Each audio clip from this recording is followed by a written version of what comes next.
Let me ask you something, have you ever stopped and wondered, is this really what aging is supposed to feel like? The creaky joints, the slow mornings, the growing list of pills on the counter, we're told it's just how life goes once you hit a certain age. That it's all downhill from here. But what if that wasn't true? What if feeling tired, foggy, and dependent wasn't your destiny? I'm 82 years old. I live alone. I take no medications. I cook, I clean, and I move through my day with clarity and confidence. Not long ago, after a routine checkup, my doctor looked at my results and simply said, "You're in better shape than most people in their 50s. What's your secret?" Well, it's not really a secret at all. There's no magic drink, no expensive product, no trendy program. It's just 5 small things I do each morning. Simple, practical, and surprisingly powerful. Most of them don't cost a thing. One of them takes less than 5 minutes. And yet, these habits have helped me stay clear-headed, steady on my feet, and full of life. Here's the thing, I've seen too many people my age begin to decline not because of some major health crisis, but because the little daily choices were missing. And those small things, they add up. They decide whether your day starts off with energy or exhaustion. Whether your mind feels sharp or scattered. Whether you feel in control or like you're just getting by. That's why I'm sharing this. Because no matter your age, the way you begin your morning shapes everything that follows. And most people have no idea how much better they could feel with just a few easy changes. So stay with me, because in just a moment, I'll walk you through all 5 habits, starting with the one that almost no one talks about, even though it could be making the biggest difference.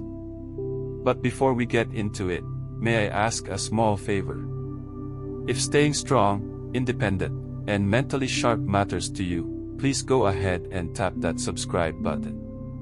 And if the habit 1, the first 60 seconds that rewire everything. The very first thing I do every single morning, before I brush my teeth, before I open the curtains, before I even touch my phone, is simple. I drink a glass of water with just a small pinch of natural sea salt. It's not fancy. It's not part of some expensive program. It's just a glass of room temperature water sitting right there on my nightstand, waiting for me as soon as I wake up. Now, you might be thinking, water. That's it. But here's what most people don't realize. While we sleep, our bodies are quietly working, repairing, restoring, keeping everything running. And in the process, we lose water. Every night, through breathing and perspiring, we lose close to a liter without even noticing. That means when you open your eyes in the morning, you're already starting the day dehydrated. And after 65, dehydration isn't just about dry lips. It can cause joint stiffness, brain fog, digestive trouble, and even affect your balance. Yet most of us reach for a cup of coffee or tea first thing. And both of those actually draw even more water out of your system. When I started this habit, I felt the change fast. My knees didn't ache as much. My thinking felt clearer. Even my digestion got smoother. Science supports it too.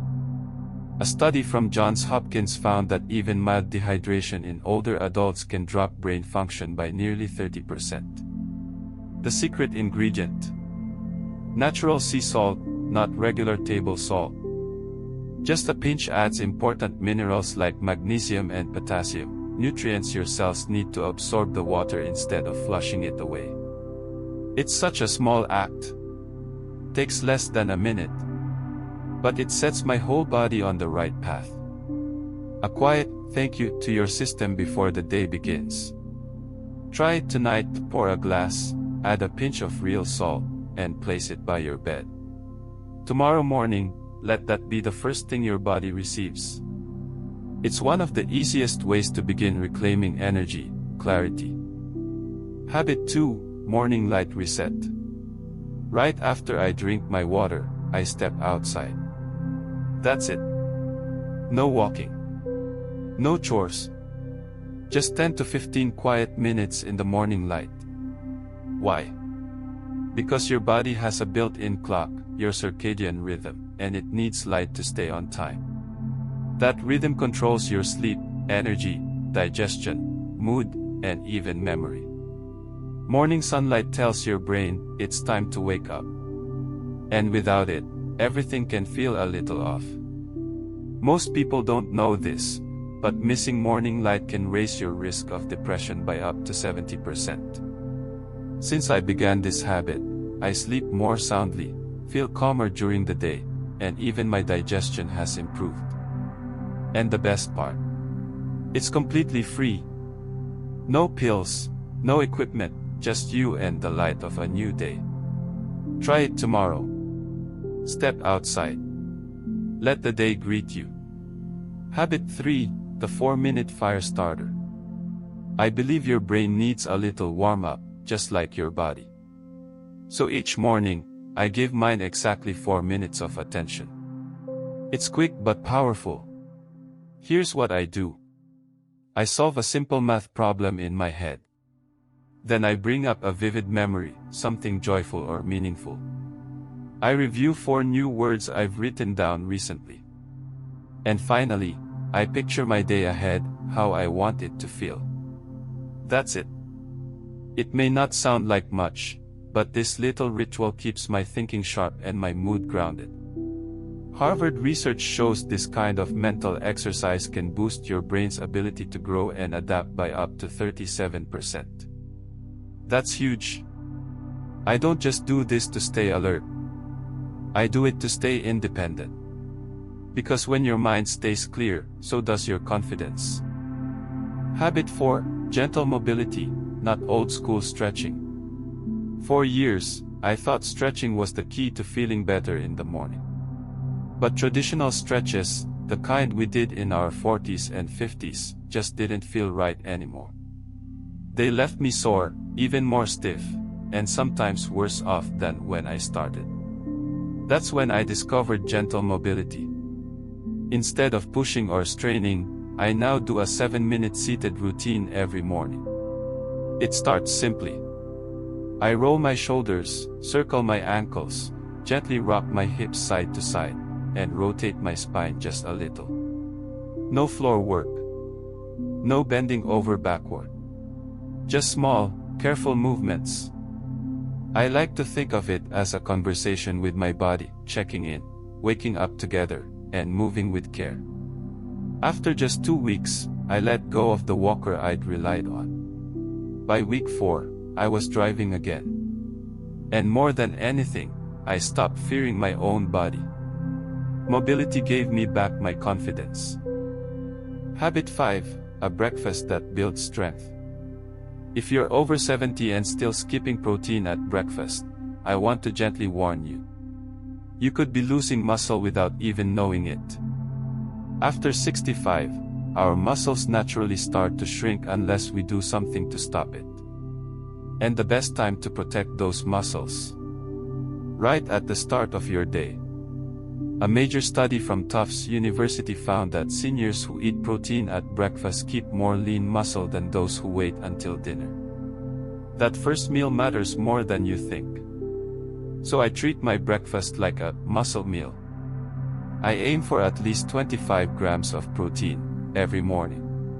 Here's what that might look like. 2 eggs with a bit of cottage cheese. Or a Greek yogurt smoothie with chia seeds and berries.